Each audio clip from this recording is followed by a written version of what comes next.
Sumatera Selatan akan menjadi tuan rumah Pekan Paralimpik Pelajar Nasional.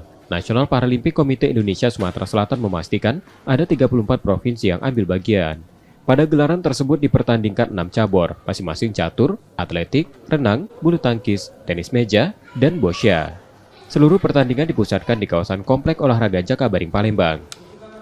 Nah, ini peluang kita, khususnya di NPCI Sumatera Selatan, untuk lebih memperkenalkan lagi ke masyarakat tentang olahraga disabilitas.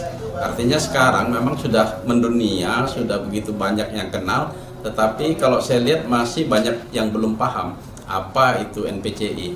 Nah, dengan ajang ini mudah-mudahan bisa dilihat oleh semua lapisan masyarakat, khususnya di Sumatera Selatan.